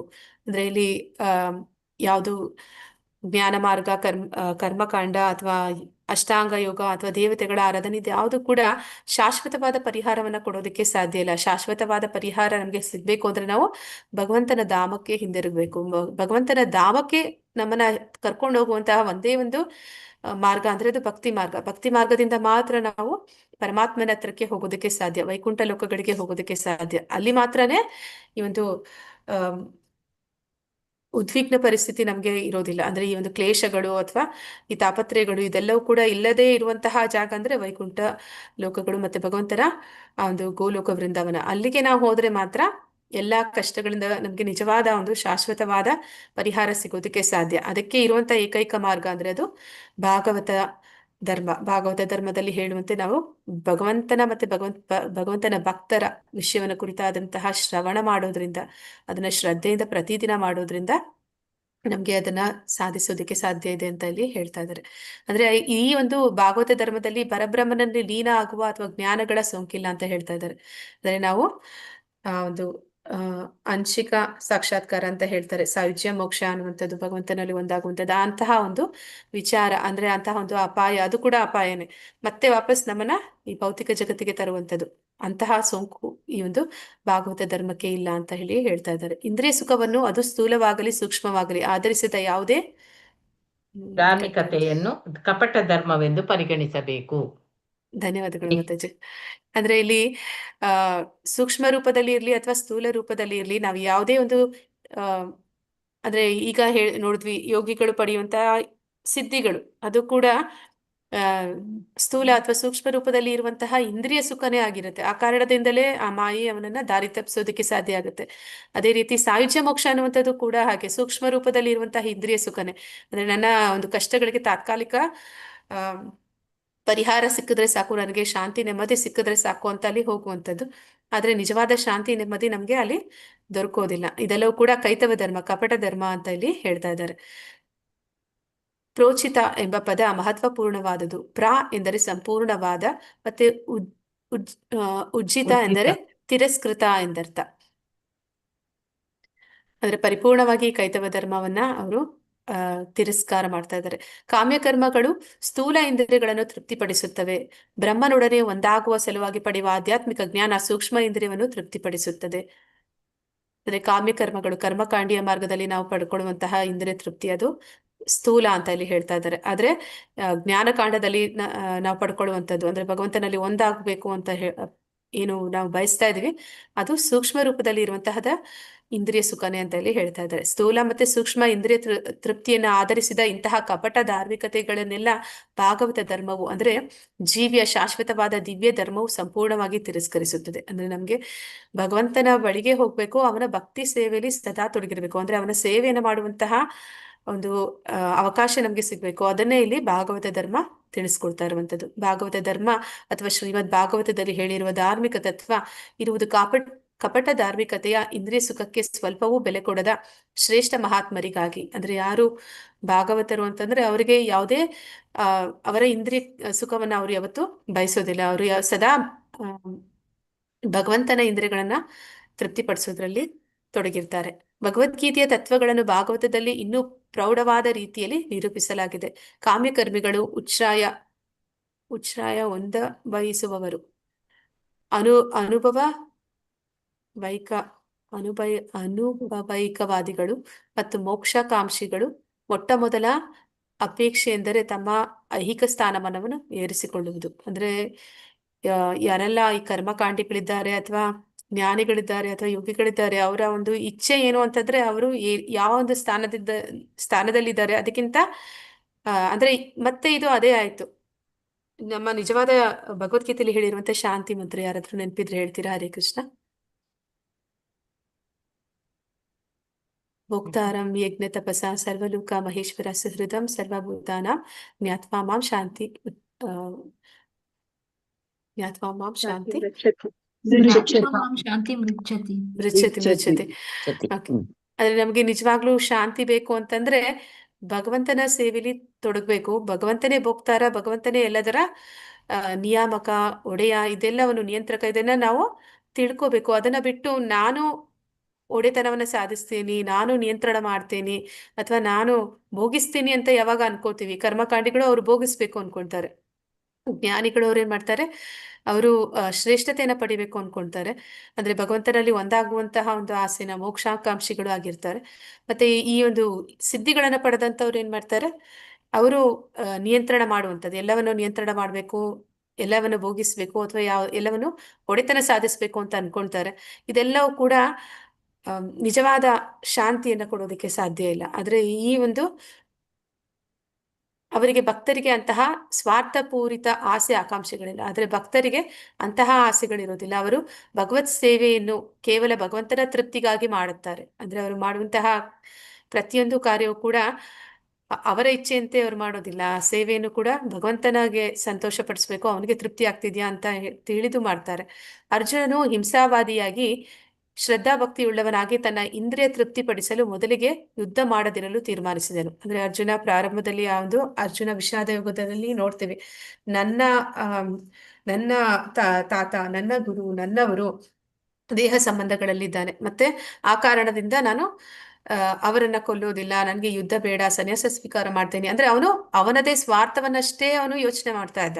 ನಂತರ ಅವನು ತನ್ನ ಇಂದ್ರಿಯಗಳ ತೃಪ್ತಿಪಡಿಸಿಕೊಳ್ಳಲು ಮೊದಲಿಗೆ ಯುದ್ಧ ಮಾಡದಿರಲು ತೀರ್ಮಾನಿಸಿದನು. ಆದರೆ ಭಾಗವತ ಧರ್ಮದ ನೆಲೆಗೆ ಬಂದು ಕೊನೆಗೆ ಶ್ರೀಕೃಷ್ಣನು ಪರಮಾತ್ಮನ ಇಚ್ಛೆಗೆ ಸಂಪೂರ್ಣವಾಗಿ ಶರಣಾದಾಗ ಅವನು ತನ್ನ ತೀರ್ಮಾನವನ್ನು ಬದಲಾಯಿಸಿ ಭಗವಂತನ ಇಚ್ಛೆಯಂತೆ ಭಗವಂತನ ತೃಪ್ತಿಗಾಗಿ ಯುದ್ಧ ಮಾಡಲು ಒಪ್ಪಿದನು. ಅಂದ್ರೆ ಯಾವಾಗ 18ನೇ ಅಧ್ಯಾಯದಲ್ಲಿ ಕೃಷ್ಣ ಅಷ್ಟೆಲ್ಲ ಬುದ್ಧಿವಾದವನ್ನ ಅಂದ್ರೆ ಜ್ಞಾನವನ್ನ ಕೊಟ್ಟಾಗ ಅರ್ಜುನ ಅವನು ಕೊನೆಗೆ ಏನಂತ ಹೇಳ್ತಾನೆ ಅನ್ನೋದನ್ನ ಇಲ್ಲಿ ಹೇಳ್ತಾ ಇದ್ದಾರೆ. ನಷ್ಟೋ ಮೋಹ ಸ್ಮೃತಿ ಲಬ್ಧ ತತ್ವ ತ್ವತ್ ಪ್ರಸಾದಾನ್ ಮಯಾಚ್ಯುತ ಸ್ಥಿತೋಸ್ಮಿ ಗತ ಸಂದೇಹ ಕರಿಷ್ಯೆ ವಚನಂ ತವ. ಅಂದ್ರೆ ಭಗವಂತ, ನೀನು ನನ್ನ ಏನು ಭ್ರಮೆ ಇತ್ತು, ಮೋಹ ಇತ್ತು, ಅದೆಲ್ಲವನ್ನು ನೀನೀಗ ಹೋಗ್ಲಾಡ್ಸಿದ್ಯಾ. ಈಗ ನಾನು ನಿನ್ನಿಚ್ಛೆಯಂತೆ ನಾನು ವರ್ತಿಸ್ತೇನೆ, ನೀನ್ ಏನ್ ಹೇಳ್ತೀಯ ನಾನು ಅದನ್ನ ಮಾಡೋದಕ್ಕೆ ಸಿದ್ಧ ಆಗಿದ್ದೀನಿ ಅಂತ. ಅಂದ್ರೆ ಭಕ್ತರ ಇದು ನಿಜವಾದ ಗುಣಲಕ್ಷಣ. ಅಂದ್ರೆ ಭಕ್ತರು ಯಾವತ್ತೂ ಕೂಡ ಅವರಿಗೋಸ್ಕರ ಏನನ್ನು ಮಾಡೋದಿಲ್ಲ. ಅವ್ರು ಏನನ್ನೇ ಮಾಡಿದ್ರು ಕೂಡ ಭಗವಂತನ ತೃಪ್ತಿಗಾಗಿ, ಭಗವಂತನ ಸೇವೆ ಅಂತ ಹೇಳಿ ಭಗವಂತನಿಗಾಗಿ ಮಾಡ್ತಾರೆ. ಅದನ್ನ ಇಲ್ಲಿ ಕೊನೆಗೆ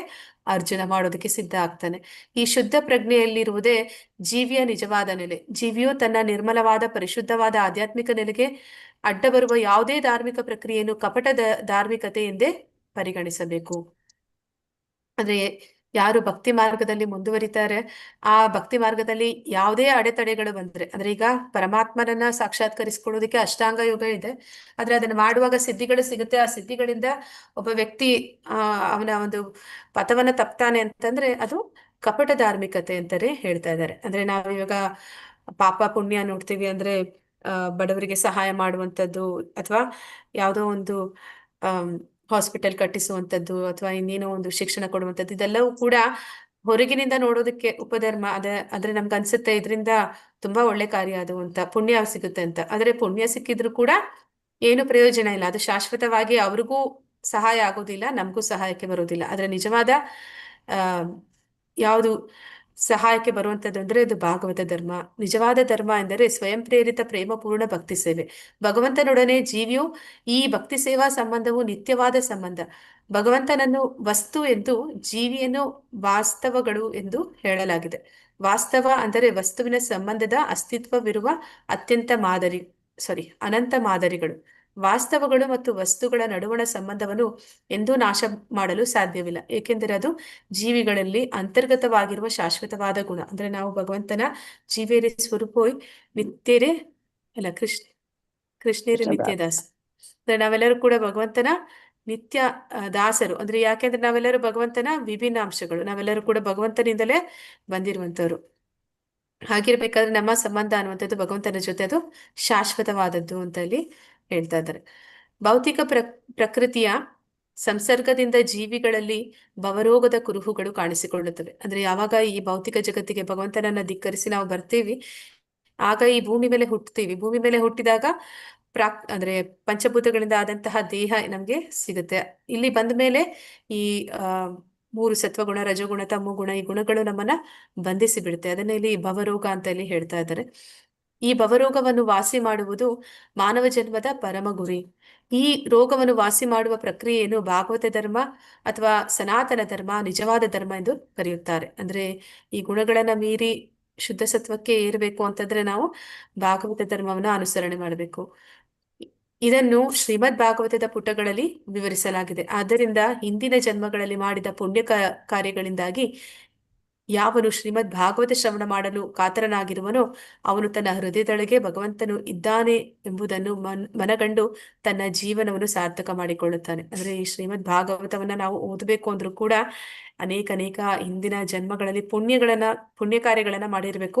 ಆಗಿಲ್ಲದೆ ಯಾರೊಬ್ಬರಿಗೂ ಕೂಡ ಅಷ್ಟು ಸುಲಭವಾಗಿ ಭಾಗವತವನ್ನು ಶ್ರವಣ ಮಾಡುವ ಅವಕಾಶ ಕೂಡ ಸಿಗೋದಿಲ್ಲ ಅಂತ ಹೇಳ್ತಾ ಇದ್ದಾರೆ. ಯಾರಿಗೆ ಅಂತಹ ಒಂದು ಭಾಗ್ಯ ಇದೆ ಅಂತವನು ಹೃದಯದಲ್ಲಿ ಭಗವಂತನನ್ನ ಸಾಕ್ಷಾತ್ಕರಿಸಿಕೊಳ್ಳುತ್ತಾನೆ. ಅಂದ್ರೆ ಭಗವಂತನನ್ನ ಅವನು ಕಾಣ್ಲಿಕ್ಕೆ ಸಾಧ್ಯ ಆಗುತ್ತೆ. ಆ ಮೂಲಕ ಅವನ ಜೀವನವನ್ನ ಸಾರ್ಥಕ ಮಾಡ್ಕೊಳ್ತಾನೆ ಅಂತ ಇಲ್ಲಿ ಹೇಳ್ತಾ ಇದ್ದಾರೆ. ಶ್ಲೋಕ 92. ತಾರಾಮತಿ ಮೋಕ್ಷ ವಾಂಚ ಕೈತವ ಪ್ರಧಾನ ಯಹ ಹೈತ ಕೃಷ್ಣ ಭಕ್ತಿ ಹಾಯ ಅಂತರ್ಧಾನ. ತಾರಾಮತಿ ಮೋಕ್ಷ ವಾಂಚ ಕೈತವ ಪ್ರಧಾನ ಯಹ ಹೈತೆ ಕೃಷ್ಣ ಭಕ್ತಿ ಹಾಯ ಅಂತರ್ಧಾನ. ಶ್ಲೋಕ 92. ತಾರಾಮತಿ ಮೋಕ್ಷ ವಾಂಚ ಕೈತವ ಪ್ರಧಾನ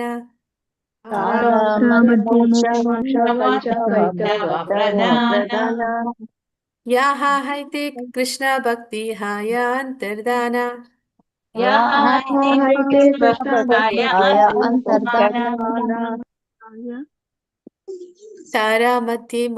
ವಾಂಚ ಕೈತವ ಪ್ರಧಾನ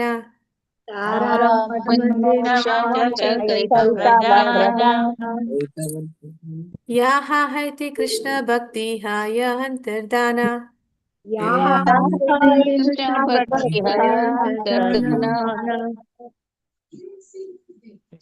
ರಾಮು ಪ್ರಭುಜಿ, ರಾಮು ಪ್ರಭುಜಿ, ಹರೇ ಕೃಷ್ಣ. ಹರೇ ಕೃಷ್ಣ ಮಾತಾಜಿ. ನಾನು ಹೇಳಿದೆ ಮಾತಾಜಿ. ರಾಮು ಸರಿ ಮಾತಾಜಿ. RAMU ಇಲ್ಲ, ಅವರು ಸಹಿತ. ಯಾರಿನ್ನು? ರತ್ನ ಮಾತಾಜಿ ಓದ್ಲ ಮಾತಾಜಿ. ಓದಿ. ತಾರಾಮಧ್ಯೆ ಮೋಕ್ಷ ವಾಚ ಕೈತವ ಪ್ರಧಾನ ಯಾಹ ಹೈತೆ ಕೃಷ್ಣ ಭಕ್ತಿ ಅಂತರ್ಧಾನ. ತಾರ ಅವುಗಳ ಮಧ್ಯದಲ್ಲಿ ಮೋಕ್ಷವಾಂಶ ಭಗವಂತನಲ್ಲಿ ಲೀನವಾಗುವ ಬಯಕೆ.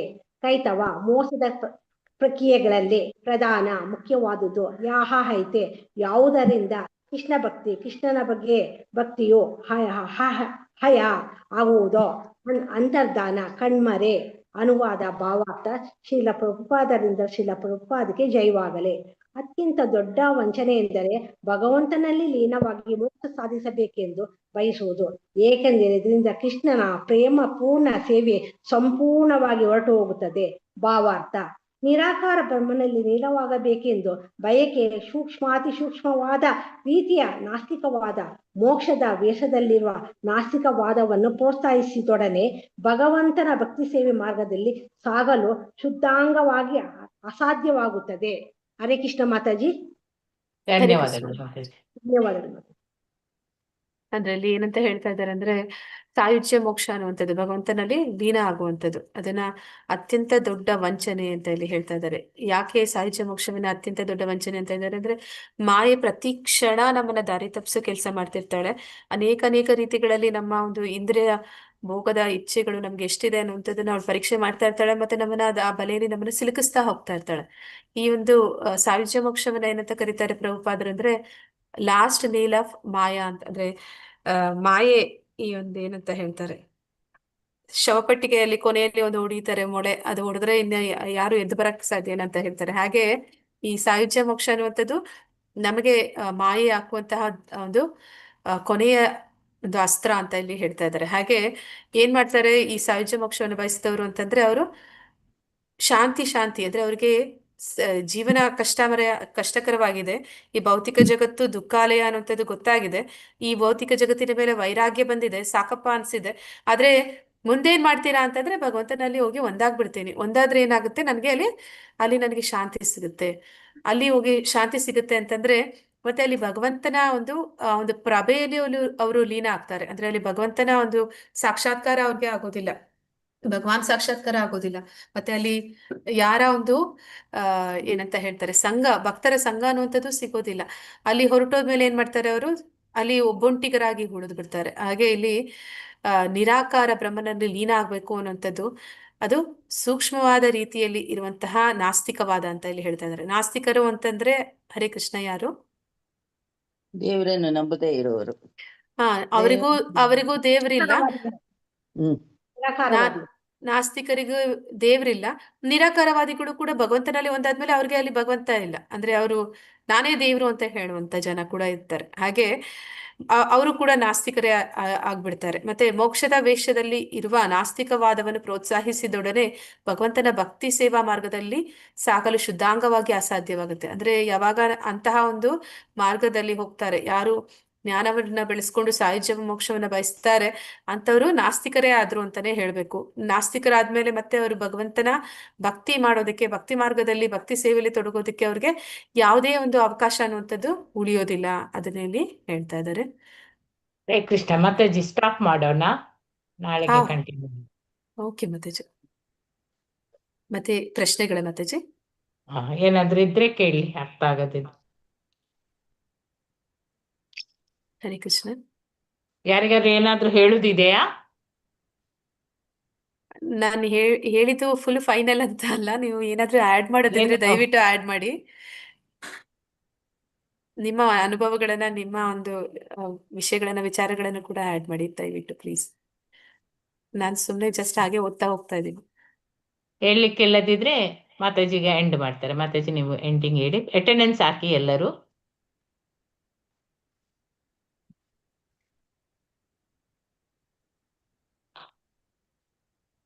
ವಾಂಚಕಲ್ಪತರು ಹೇಳಿ ಮಾತಾಜಿ.